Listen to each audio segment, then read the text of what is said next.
안녕하세요. 이혼만이 유일한 저의 살 길이었던 속상한 사연을 하나 들려주고자 찾아온 이혼녀입니다.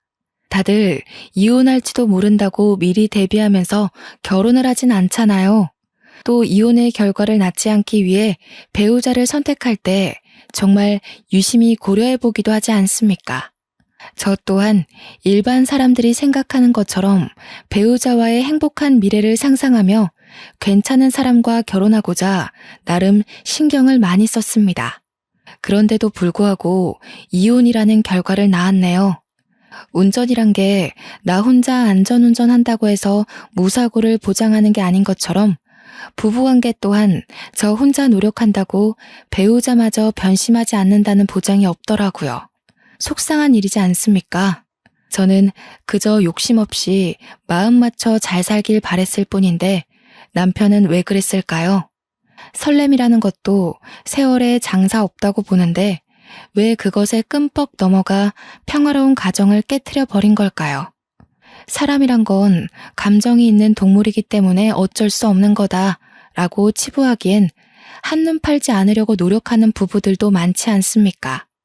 사람들의 축복 속에서 인생의 동반자가 되기로 약속을 했으면 지키려고 노력이라도 해야 하는 거 아니냐고요.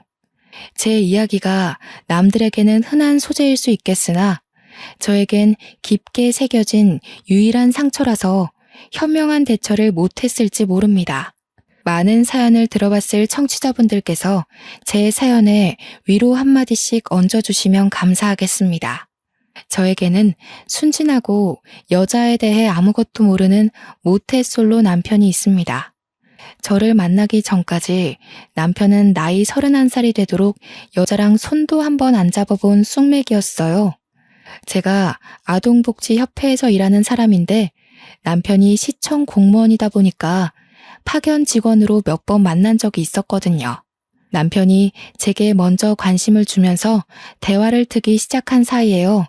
제가 살고 있는 곳은 조금 작은 도시 수준이었고 그래서 저희가 일하는 곳은 젊은 사람보다는 기혼녀와 나이 지긋한 어른들이 많은 곳이었습니다. 그 때문에 아마 미혼이고 자기보다 어린 여자인 제가 남편 눈에 든 것이 아닌가 싶어요. 저는 남편보다 4살이 어렸는데요. 첫 취업하자마자 저도 주변에 제 또래의 젊은 직원이 거의 없다 보니까 심심하긴 했거든요. 몇 없는 젊은 사람들은 다 가정이 있어서 퇴근하고 가볍게 맥주 한잔 할 동료도 없었습니다. 지연 학연 전혀 없는 곳에 취업된 경우라서 더더욱 외로웠죠. 저 또한 우리 회사에서 미혼의 젊은 남성을 본 건 남편이 처음이었어요. 남편의 관심으로 처음 대화를 했을 때 남편이 미혼이라는 말에 얼마나 반가워했는지 모릅니다. 그냥 그 사실만으로도 친구가 생긴 기분이었거든요. 그럼 마치고 식사 같이 하실래요? 사실 저도 이곳엔 아는 사람도 없어서 퇴근하면 아무것도 안 하고 집에만 있거든요. 어머, 정말요? 저야 너무 좋죠. 안 그래도 저도 집에 가면 쥐 죽은 듯이 누워서 휴대폰만 하는데 너무 잘 됐다. 그럼 저희 번호 먼저 교환할래요? 남편이 먼저 말을 걸어주었지만 관심의 척도는 제가 더 높지 않았나 생각합니다. 바로 연락처를 뿌리는 저의 적극성에 남편이 좀 당황하더니 금세 웃음을 보이면서 받아줬던 걸로 기억해요. 남편과 늘 공적인 대화만 나누다가 바깥에서 사적인 만남을 가졌는데 솔직히 나 자체가 제 타입은 아니었습니다. 외적인 것도 제가 좋아하는 스타일과 완전히 반대였고 여자에 대해 너무 모르는 순댕이였기에 제가 괜히 남편에게 때를 묻힐 것만 같은 느낌이 들더라고요. 그래서 이성으로 본 적은 없었고 대화 주제도 재미가 없었지만 제가 얼마나 타지에서 외로웠으면 그 시간마저 귀하게 여겼을까요? 이상한 개그를 하는 남편의 말솜씨에도 리액션을 열심히 해주면서 당시 분위기를 즐겼던 것 같습니다. 퇴근하고 먹는 반주가 그렇게 맛있는지 처음 알았다니깐요. 저는 남편과 종종 그렇게 바깥에서 시간을 함께 보냈습니다. 마음으로 통하는 부분도 많고 공통점도 제법 많아서 대화가 끊기지 않고 계속 이어졌어요. 하지 않았다는 거죠. 저는 남편을 동료 직원 이상으로 생각해 본 적이 없었는데요. 어느 날 남편이 제게 고백을 하는 거 아니겠습니까? 솔직히 많이 당황했습니다. 저더러 받아주지 않아도 된다고 하면서 그냥 말해주고 싶었다고 하길래 그것만으로도 이미 부담은 왕창 느꼈죠. 아마 그로 인해서 잠깐 남편이랑 멀어졌을 거예요. 제가 일부러 말수를 줄이고 피하면서 연락이 와도 피곤하다고 계속 거절을 했거든요. 남편이 눈치가 없어서 돌려 말하니까 전혀 모르더라고요. 제가 몸이 안 좋다고 만남을 피하면 약을 사다 주고, 친구들이 놀러와서 약속이 있다고 피하면 친구들과 시간 잘 보내라고 모바일 쿠폰을 보내주기도 했습니다. 이 마음을 계속 받는 것이 미안할 정도로 남편은 저한테 점점 더 호의적으로 변해갔어요. 이대로는 제가 희망 고문을 주는 나쁜 사람이 되는 것 같아서 남편에게 그만 제 의사를 확실히 표현해줘야겠더라고요. 그런데 얼마 뒤 제게 하나밖에 없던 가족인 엄마가 돌아가시면서 저는 남편에 대한 마음을 확 바꾸었습니다. 남편은 누구보다 저를 걱정해 주었고 장례를 치르는 내내 곁에 있어줬어요. 정신 못 차리고 있는 저를 대신해서 장례 절차도 모두 해결해 주었고요. 외동에다가 사촌들도 여자들이라서 남자의 손이 현저히 부족한 상황이었는데 그걸 흔쾌히 남편이 다 해주었다는 겁니다. 저희 엄마 관을 들어주는 것도 남편이 자처했어요. 친인척들은 남편을 보고 저한테 남자친구냐고 참 사람이 수더분하고 묻어내서 좋다고 칭찬을 했습니다. 거기다 대고 저는 그가 남자친구가 아니라는 말을 하지 않았어요. 그냥 묵묵히 음료를 정리하고 있는 남편을 보면서 크게 의지를 했던 것 같습니다. 그때 처음으로 남편에게 이성으로서 마음의 문이 열렸고 그와 동시에 저런 남자와 결혼을 하면 좋겠다는 생각까지 들었어요. 어쩌면 남편보다 늦게 출발한 마음이지만 제가 더 빠른 감정이 아니었나 싶습니다. 장례를 마치고 저는 남편에게 식사 대접을 거하게 했습니다. 어디 식당에서 사준 것이 아닌 저희 집으로 초대해서요. 와, 이 한희 씨가 한 거예요? 한희 씨는 얼굴도 마음도 참 예쁘신데 요리까지 잘하시네요. 어쩜 그렇게 다 가지셨대요? 한희 씨 만나는 남자는 분명 복 받을 겁니다. 그래요? 대영 씨가 저희 엄마 위해서 고생해준 거에 비하면 비루하죠. 그래도 늘 저를 좋게 봐줘서 고마워요.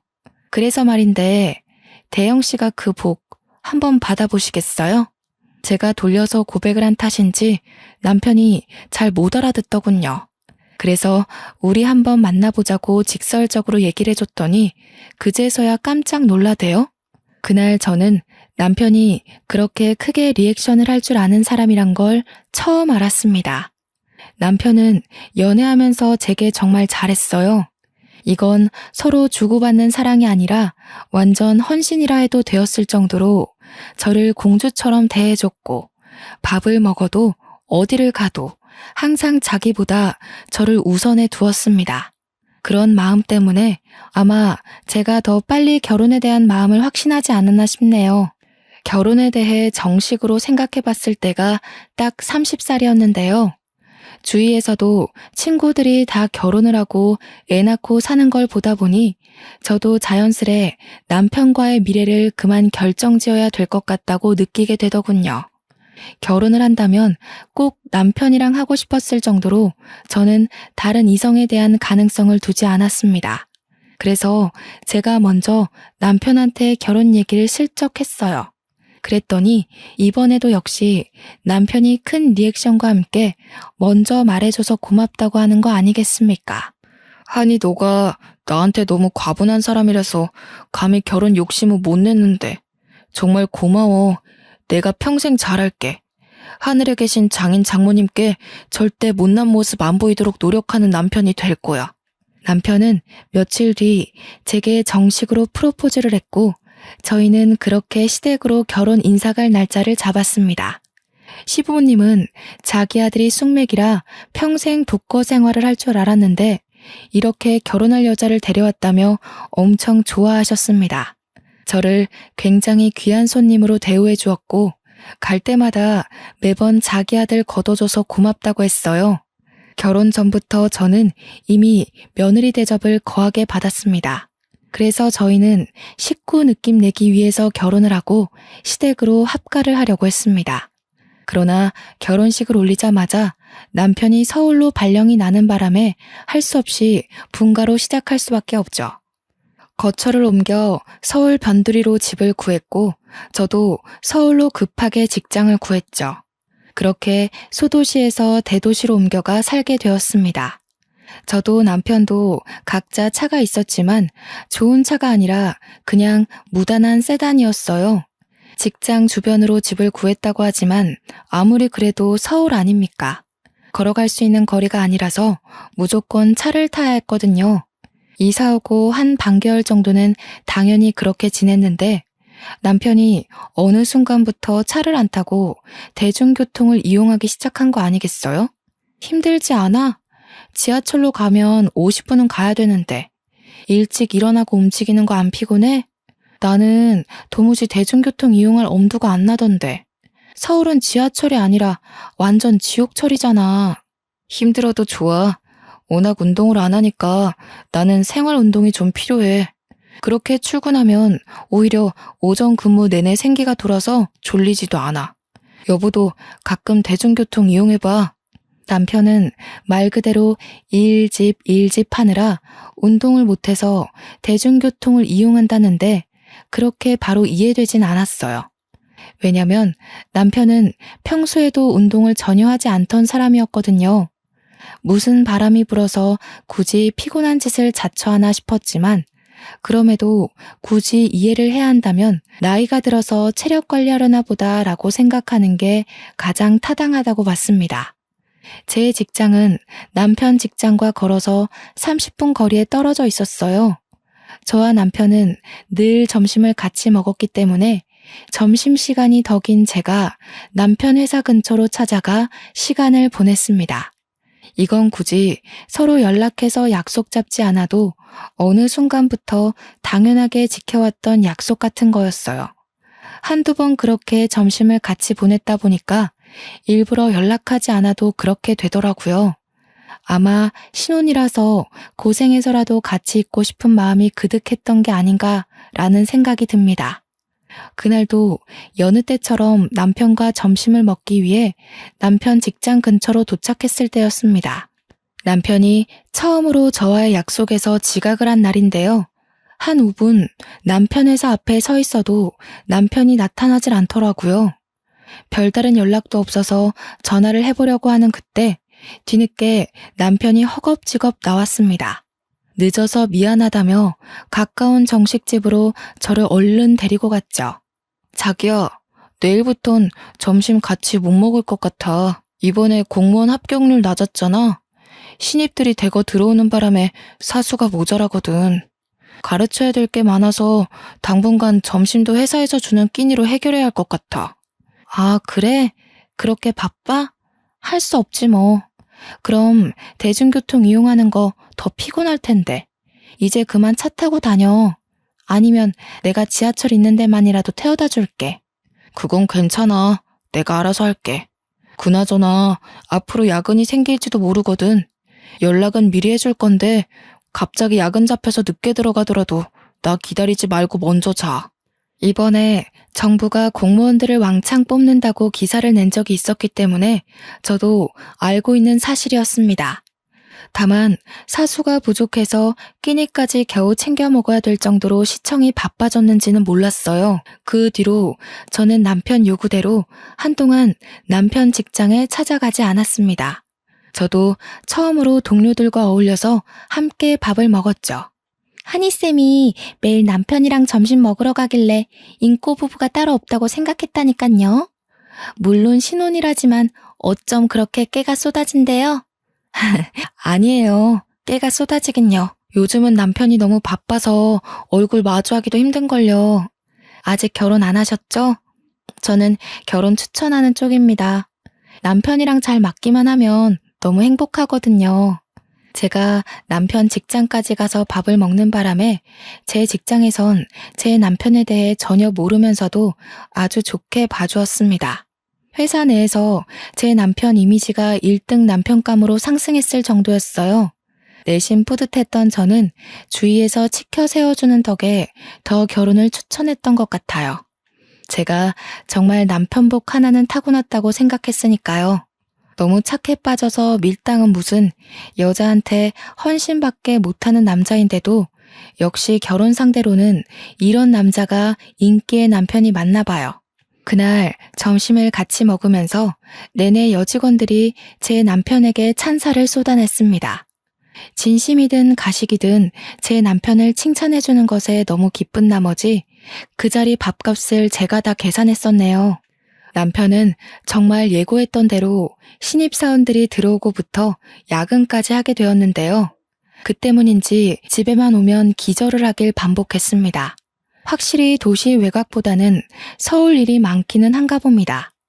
결혼한 지 1년 정도 만에 남편은 발령 전보다 갈수록 피폐해져 갔어요. 여보, 저녁은 먹었어?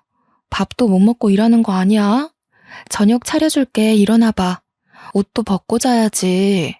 아니야, 먹었어. 여보 미안한데 나 먼저 잘게. 안 씻어서 같은 침대 쓰기 좀 그러니까 작은 방 가서 자야겠다. 미안해.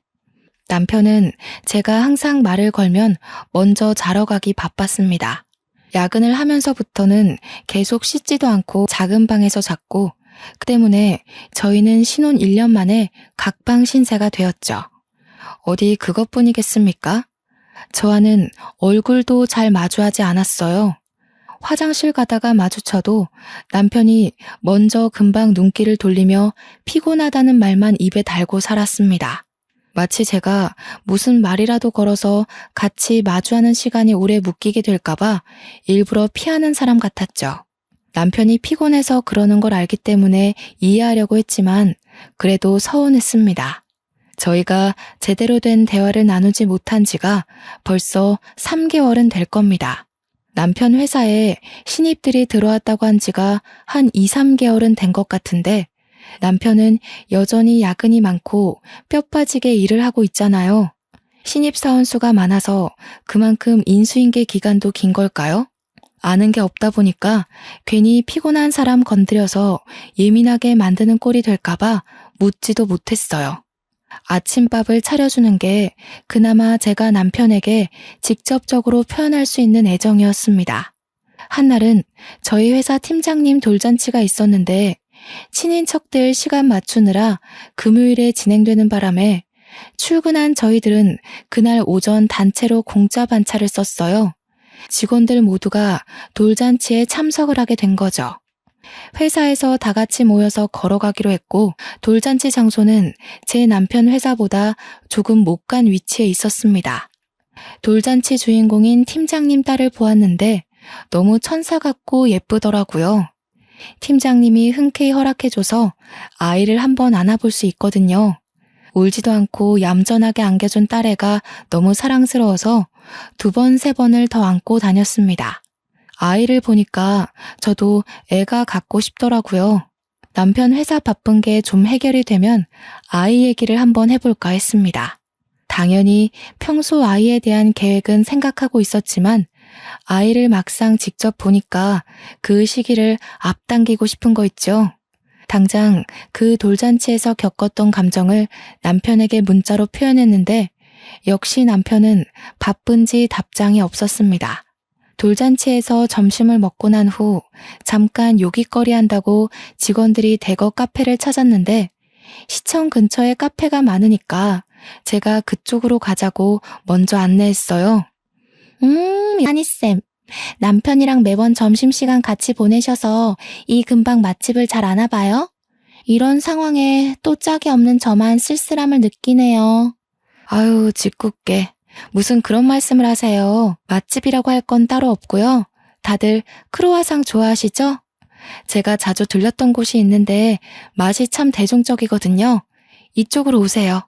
저는 남편과 여러 번 방문했던 맛있는 빵집으로 사람들을 데려갔습니다. 그곳은 제가 발견한 의외의 맛집이었고 아직 입소문 타지 않은 곳이라서 거기 알바생과 사장님이 저와 남편을 알고 있기까지 했어요. 남편과 점심시간을 따로 보내면서부터는 발길이 끊겼던 곳이기에 저 또한 그곳을 오랜만에 방문하는 거였습니다. 횟수로 따지면 역시 3개월 정도는 되었을 때네요.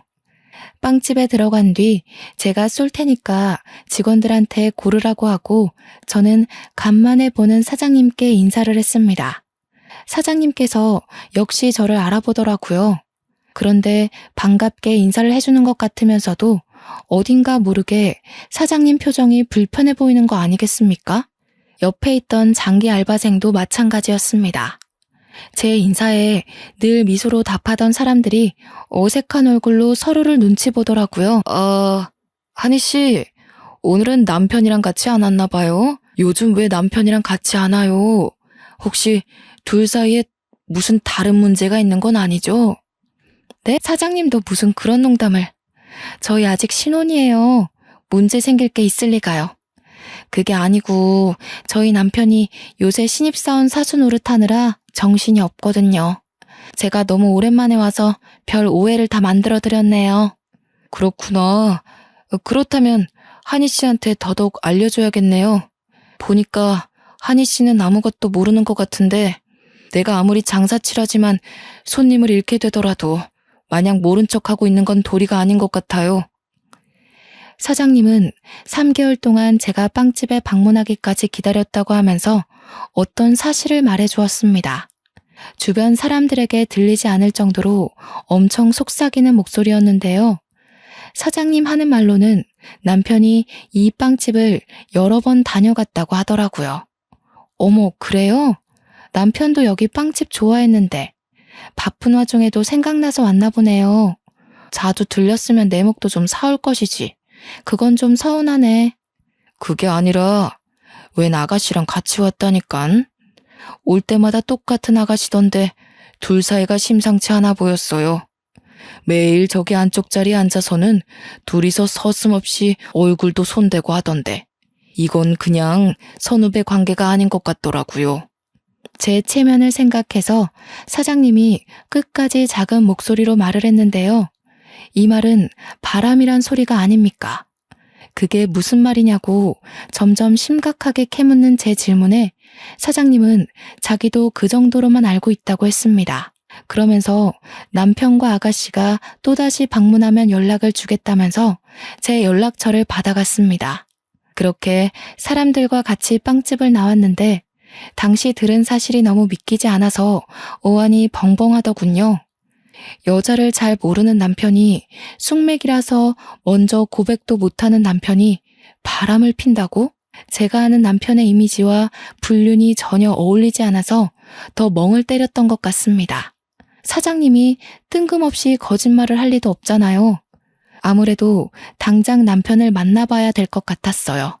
무슨 말을 어떻게 물을지 생각해 본 건 아니지만 일단 남 얼굴을 마주해야 될 것 같다는 생각이 들었습니다. 저는 결국 직원들을 먼저 보내고 남편 회사로 방향을 꺾었어요. 여전히 점심시간이었는데 제가 건물로 들어서자마자 이쪽으로 나오는 남편을 바로 발견했습니다. 그런데 저는 바로 행인인 척 몸을 숨길 수밖에 없었어요. 남편 옆에는 빵집 사장님 말대로 웬 아가씨가 남편 팔짱을 끼고 눈웃음을 치고 있었거든요. 당시 너무 놀라서 그 둘을 그냥 보내버렸습니다. 유리문 밖으로 보이는 남편은 아가씨를 데리고 빵집으로 들어갔고 바로 제게 전화가 왔습니다. 한희 씨? 지금 한희 씨 남편이 그 아가씨랑 같이 왔어요. 멀리 간 게 아니라면 다시 돌아올 수 있어요? 덮치는 건 너무 섣부른 방법인가? 그렇잖아도 그쪽으로 들어가는 걸 봐버렸네요. 사장님 정말 죄송한데 저 좀 도와주시겠어요? 저 사람들 무슨 얘기하는지 가까운 테이블에서 앉아서 녹음 좀 해주시고 사진 몇 장만 찍어서 보내주세요. 이런 부탁해서 죄송합니다. 사장님은 죄송할 거 없다면서 흔쾌히 제 부탁을 수긍하셨습니다. 시청 로비에서 나가지도 못하고 빵집만 바라보고 있었는데 나중에 5분 단위로 끊어서 녹음 파일이 날라오더군요. 눌러보기 겁이 났지만 끝내 들어본 녹음 파일은 아주 가관인 내용이 한가득 담겨 있었습니다. 이미 둘은 2~3달 정도 된 사이였더라고요. 그 기간은 남편이 제게 점심을 같이 못 먹을 것 같다고 얘기한 시기와 비슷했어요. 그리고 남편이 바빠서 집에 오면 기절하던 기간과도 같고 대중교통을 이용한 시기와도 일치했죠. 이 모든 건 남편이 평소 제가 알던 모습에서 돌변하기 시작한 때와 정확히 일치한다는 소리입니다. 파일에서는 누가 들어도 불륜이라 오해할 만한 대화들이 잔뜩 흘러나왔습니다. 그러다 이후에 영상 하나가 도착했는데 역시나 사장님이 보낸 거였어요. 영상에는 남편과 아가씨가 마주보고 앉은 상황에서 손을 꼭 잡고 있는 다정한 모습이 있었습니다. 남편이 아가씨를 챙겨 빵을 먹여주기도 하는 거 아니겠습니까? 내가 좋아해서 알아낸 그 빵집에 다른 년을 데리고 가서 불륜짓 할 줄은 몰랐네요. 남편이 여자한테 저런 행동도 할 줄 안다는 것 또한 몰랐습니다. 제 앞에선 쑥 먹이기만 하던 남편의 모습이 저 아가씨 앞에선 완전 늑대가 따로 없더라고요. 저는 사장님께 감사 인사를 보내고 남편 회사에서 나왔습니다. 그리고 다음날 월차를 내고 남편 회사를 다시 찾아왔고 남편 있는 부서로 엘리베이터를 타고 올라갔죠. 주위 눈을 피해 점심시간이 되도록 화장실에서 기다렸습니다. 그동안 남편에게 할 말을 머릿속으로 정리하고 있었죠. 그때 화장실로 여직원 몇 명이 들어왔습니다. 듣고 있던 녹음 내용을 종료하고 나중에 인화를 할 사진을 몇 장 정리하고 있는데 여직원들 무리 중 한 명이 저를 아는 척하는 거 아니겠어요? 처음엔 몰라봤는데 그 여직원이 자기를 설명하는 순간 동기라는 것이 떠올랐습니다. 그리고 제 표정은 완전 어색해져 버렸죠. 반갑게 인사할 만큼 친한 사이가 아니었거든요. 이 동기는 대학 다니다가 같은 동기들의 남자친구를 뺏었다는 이유로 소문이 쫙 나서 스스로 자퇴를 했던 친구입니다. 저랑은 지나가다 인사만 한 정도였죠. 자퇴하고 공무원 공부를 시작했다는 얘기는 친구의 친구를 통해 듣긴 했는데 시청에서 일하고 있는 줄 몰랐네요. 그 동기는 넓은 서울에서 학교 때 친구를 보니까 나름 반가웠는지 신이 나서 제게 아는 척을 했습니다. 하필 이런 좋지 못한 상황에서 만난 게 좀 그렇지만 저도 그 인사에 적당히 대응해 주었죠. 웬일이니? 어떻게 여기서 다 만나지? 나 여기 꽤 길게 다녔는데 이제야 보네? 너도 여기서 일해? 이번에 신입사원으로 들어온 거야? 아, 난 여기 직원 아니야. 그냥 남편이 여기서 일해서 얼굴 보러 왔거든. 너는 잘 지내는 것처럼 보이네. 공무원 준비한다는 소문은 들었는데 해냈구나. 대단하다. 난 또 너도 공무원 된 줄 알았어. 나는 이번에 신입으로 들어왔어. 준비한 지는 오래됐는데 이제야 신입으로 들어와서 적응하느라 바빠. 안부를 길게 나눌 정도로 친한 사이는 아닌지라 저희 대화는 어느 정도에서 뚝 끊겨버렸습니다. 동기도 저와의 추억이 없기 때문에 그리 긴 대화는 잊지 못하고서 작별 인사를 하고 떠났죠. 점심시간이 되었다는 걸 알고 남편을 찾아 나섰는데 혹시라도 뒤에서 동기가 제 행동을 이상하게 볼까봐 저 멀리 있는 동기를 눈치 보며 남편의 부서로 걸어가고 있었어요. 그런데 어디론가 폴짝폴짝 뛰어가던 동기를 확인했고 그 순간 저는 곧장 걸음을 멈춰버렸어요. 저도 모르게 화장실로 숨어버렸어요. 그러곤 멍청하게 한 곳을 바라보기만 했습니다. 다름 아닌 동기가 제 남편과 팔짱을 끼는 모습을 발견했기 때문이죠. 둘은 팔짱을 끼더니 곧바로 엘리베이터로 데려갔습니다.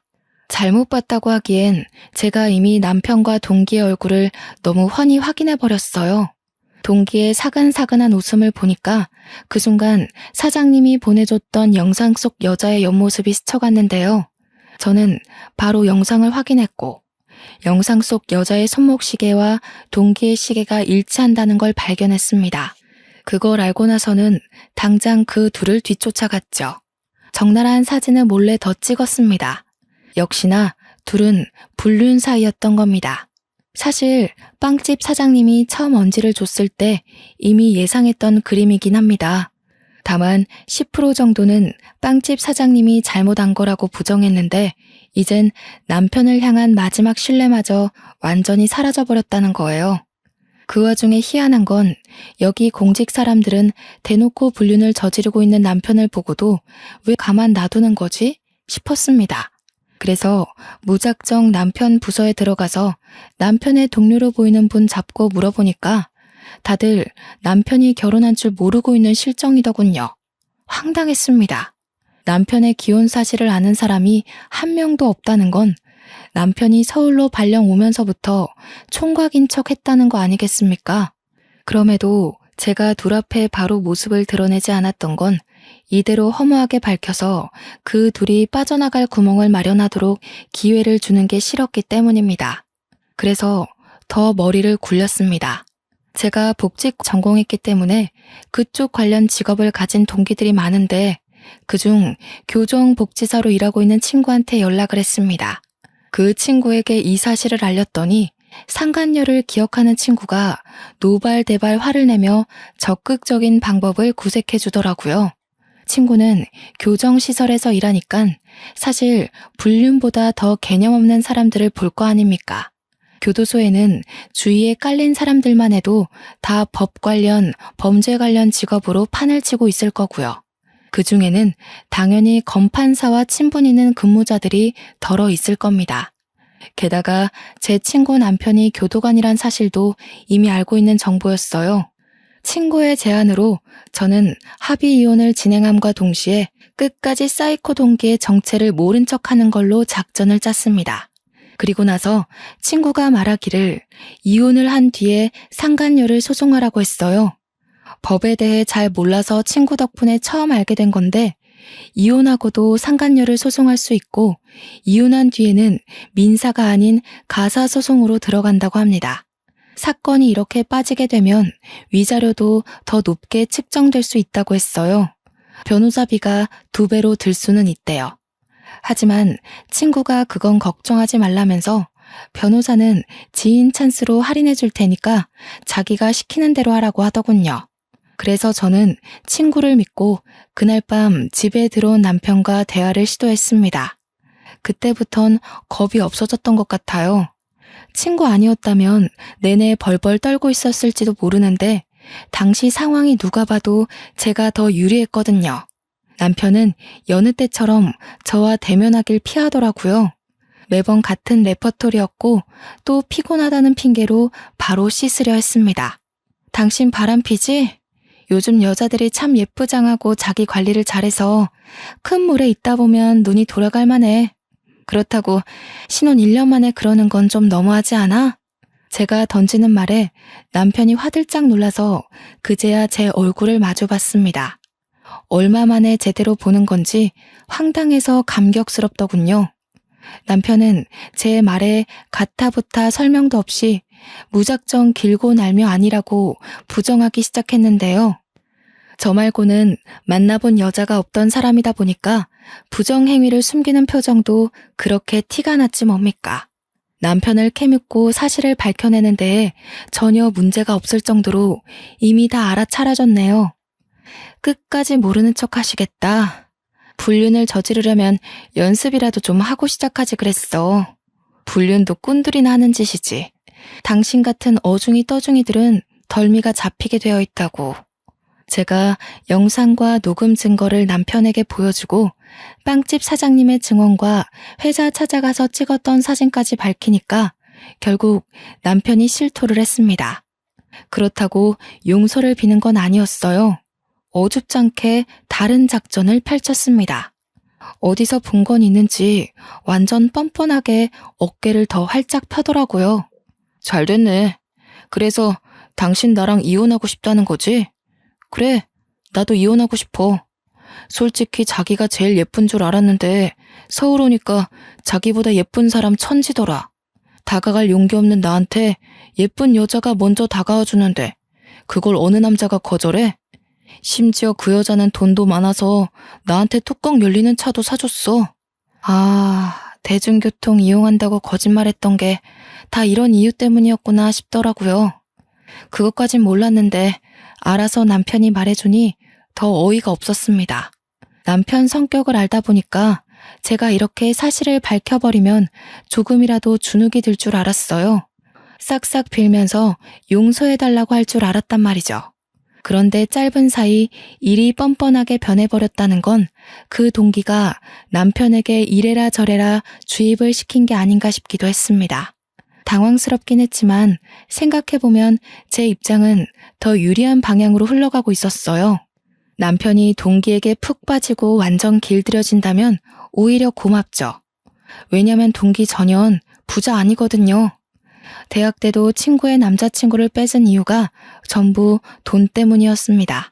동기가 꼬셔낸 남자는 고등학생 막 졸업하자마자 스포츠카를 타고 다녔거든요. 그걸 보고 눈이 돌아버린 거죠. 잘 사는 집 아들 한번 잘 꼬셔서 인생 한번 펴보려고 친한 친구의 남자친구까지 작정하고 꼬셨던 겁니다. 저 동기는 남자를 고르는 기준이 못생기고 돈 많은 스타일이에요. 제 남편이 부자는 아니지만 젊은 나이에 빠른 승진을 했기 때문에 미래를 보면 앞으로도 계속 비전 있는 사람이었거든요. 아마 저 동기가 제 남편 수준 정도로 만족하는 이유는 자기 수준 또한 그렇게 막 뛰어나지 않기 때문일 겁니다. 동기가 저보다 예쁜 건 사실이지만 그렇다고 지나가는 사람 다 돌아볼 정도로 예쁜 건 또 아니었으니깐요. 그래봤자 불륜밖에 더 돼? 더러운 부정행위를 잘도 포장하네? 입 아프게 씨름하지 말고 깔끔히 정리하자. 당신 지금 그 여자랑 결혼하고 싶잖아. 내가 비켜줘야 그 여자랑 제대로 시작해보지 않겠어? 정말 이혼해주는 거야? 생각보다 시원하게 해결해주네. 당신이 꼬투리 안 잡아주고 바로 이혼해주면 나야 고맙지. 다른 걸로 문제 삼을 건 아니지? 그럴 리가. 물론 처음엔 배신감 느꼈지. 그래도 곰곰이 생각을 해봤어. 인생이 짧지도 않은데 평생 여자 하나랑만 즐겨보는 건 당신 입장에서 뭔가 억울할 것 같기도 하더라고. 당신이 당신 인생에서 마음 가는 대로 하겠다는데 내가 무슨 자격으로 붙잡겠어. 그래. 당신이 이렇게 마음 넓은 사람인 줄은 몰랐네. 아니, 알고는 있었지. 그런데 보통 부부관계에서도 이렇게 베풀기 쉽지 않은데. 아무튼 정말 고마워. 그렇잖아도 어떻게 말을 꺼내야 하나 고민 많이 했거든. 남편은 제가 너무 순순히 나오자 오히려 어리둥절해 했습니다. 물론 그도 잠시였고 금세 저 몰래 베란다에 가서 동기와 통화를 하더군요. 얼마나 좋았으면 목소리 커진 줄도 모르고 하하호호 웃기까지 할까요? 가서 뒤통수를 한 대 쳐주고 싶었지만 괘씸한 남편의 코를 제대로 납작하게 만들기 위해선 참아야 했어요. 그렇게 이혼 도장을 찍었고 관할 법원을 나와 그 앞에서 전 남편이 된 그와 마지막 인사를 나눴습니다. 전 남편이 잘 지내라면서 악수를 먼저 권하더라고요. 저는 계속 감정을 숨겼을 뿐 절대 이혼까지 마음먹는 게 쉽지 않았습니다. 법원에 오기 전까지는 보복할 마음밖에 없었는데 막상 이혼 서류를 제출하고 나니까 정말 모든 게 끝난 기분이었어요. 전 남편과 사이좋게 악수를 나누는데 참 기분이 많이 착잡했습니다. 그동안 당신 만나서 많이 배웠어. 당신 아니었으면 나 지금까지 결혼도 못하고 혼자 살았을 거야. 나한테 사랑할 수 있는 방법을 가르쳐줘서 고마워. 덕분에 좋은 사람 만나서 제대로 살아볼 수 있을 것 같아. 이런 사람을 두고 그간 추억을 떠올리면서 아쉬움을 느꼈던 제 자신이 숭 비참했습니다. 이럴 거면 나한테 헌신하는 태도를 보이시나 말지. 그런 생각이 들면서 남편과 맞잡은 손을 놓았어요. 그리고 끝인사로 남편의 뺨을 시원하게 내리쳤죠. 그런데 그건 알아야 돼. 당신이 날 내몰고 이뤄낸 그 인연은 결코 떳떳해선 안 되는 관계라는 거. 절대 잘한 짓이 아니라는 거. 한 번만 해도 세상 사람 손가락질 받는 그 짓을 2번, 3번 반복해서 불륜에 중독되는 일은 없길 바래. 참, 그렇게 이뤄낸 결실이 절대 행복할 수 없다는 것도 알아두고. 그렇게 저는 남편과 결국 마침표를 찍었습니다. 돌아서고 나니까 눈물이 나더군요. 이건 남편을 잃었다는 슬픔이 아닌 그간 저런 사람 옆에서 히히덕거리며 행복해했던 저의 쪽팔린 과거 때문에 화가 나서였습니다. 갈라선 뒤 저는 길게 슬퍼할 시간이 없었습니다. 친구 말대로 둘이 결혼하기를 손꼽아 기다렸죠. 그런데 이게 웬일입니까? 둘의 결혼 소식을 듣기 전에 아이 소식을 먼저 들어버린 거 아니겠어요? 상간녀가 제 남편 잡으려고 아주 발악을 했나 보더라고요. 그 때문에 결혼식보다 혼인신고를 먼저 했다고 들었습니다. 남편이 저를 좋은 친구로 남기려고 하는 건지 저한테 꼬박꼬박 문자를 남겨줘서 알았어요. 답장을 해준 적은 없지만 결혼 사실을 전달받기 위해서 아직 차단을 하지 않고 있었거든요.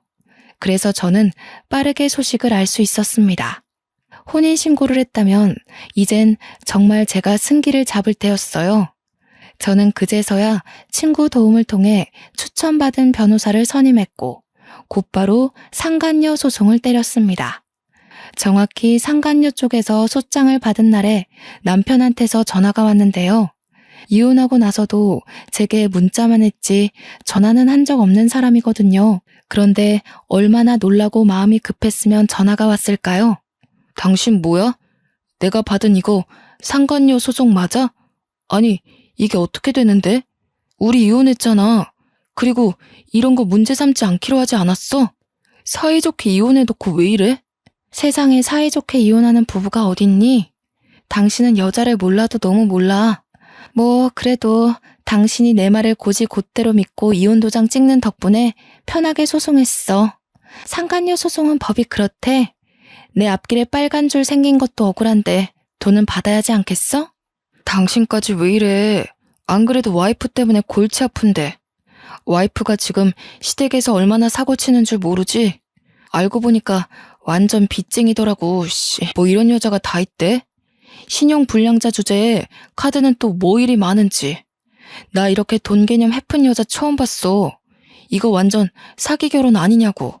전 남편은 제가 자기랑 이혼한 사이라는 것도 망각했는지 갑자기 저한테 속풀이를 엄청 하더라고요. 저를 원망하다가도 상간녀 욕하길 반복했는데요. 상간녀랑 이미 혼인신고는 해버렸고 애까지 생겨서 완전 발목 잡혔다고. 결혼식도 안 올렸는데 매일 싸운다고 합니다. 미안하지만 잠자코 듣던 저는 불난 집에 기름을 들이부었어요. 상간녀 실체를 까발리기에 때가 적당하다고 생각했거든요. 내 동기 중에 친구들 남친 뺏어 사귀는 성격 더러운 여자애가 하나 있었거든. 소문이 어찌나 더러운지. 아직도 걔 얘기하면 다 사이코라 그래. 걔 결국 눈치만 보다가 자퇴까지 해버렸잖아. 그런데 그게 누군지 알아?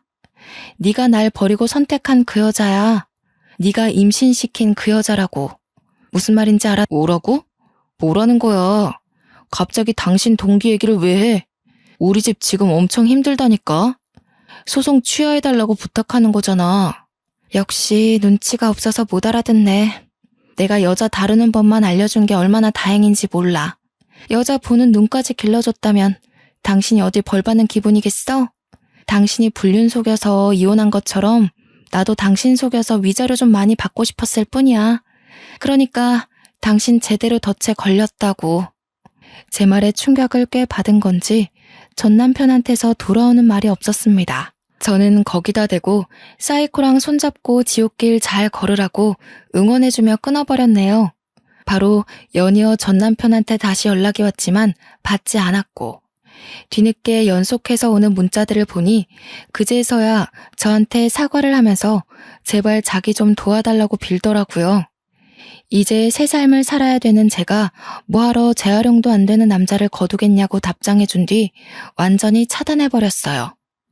불륜 남녀 둘을 이렇게 망가뜨리기까지 저도 힘든 시간을 보냈습니다.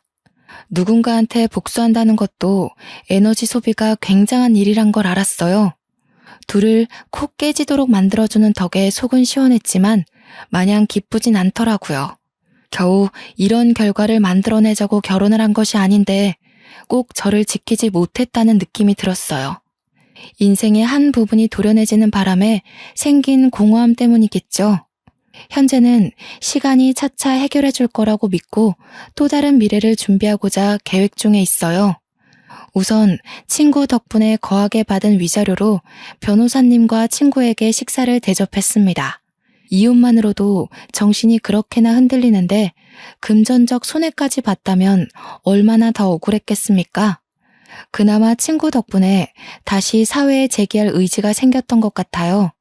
제 나이가 아직 30대라는 것 또한 다시 일어설 수 있는 자산이라 생각하고요.